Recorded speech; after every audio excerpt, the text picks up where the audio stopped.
અમે લોકો કાલોલ તાલુકાના પંચમહાલ જિલ્લાના ઝરણામોડા રહેવાસીઓ છે. હવે અમારું ઝરણામોડા ગામમાં વેચાણા ફળિયું આવેલું છે, જેમાં અંદાજિત 45 થી 50 ઘર આવેલા છે.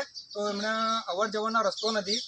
ઉપરથી ચોમાસાની અંદર રસ્તાની બહુ તકલીફ છે. એની રજૂઆત ગ્રામ પંચાયત, સ્થાનિક MLA, સાંસદ તથા સ્વાગત પોર્ટલ પર રજૂઆત કરી છે, પણ હજુ સુધી એની કોઈ કાર્યવાહી થતી નથી. ઉપરથી પાણીની બી તકલીફ છે. ઘર સે જલ યોજનાવાળી યોજનામાં પાણીના નળ ઘર ઘર સુધી પહોંચાડેલા છે, પણ હજુ સુધી પણ પાણી ચાલુ થયું નથી. રસ્તાની મેડિકલ સુવિધા માટે, આ દવાખાના જવા માટે અને આ રીતના ઘણી બધી રસ્તાના ખરાબ હોવાથી બહુ તકલીફો પડે છે.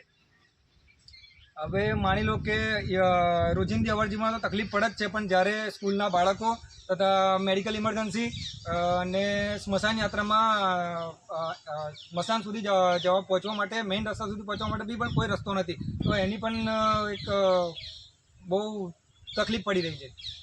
રસ્તો જ નહીં જીરી કે પછી વાત જ કઈ કરવાની.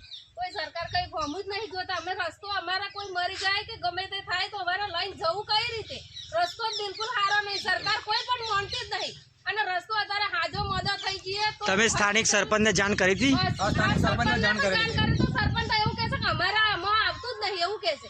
એટલે તમે જેમ બને એમ અમારો રસ્તો કરી આલો ને, તો અમારે તો મકાનો બનાવે છે. પાણીની સમસ્યા કેટલા વર્ષથી છે? કઈ 10-15 વર્ષથી છે જ નહીં.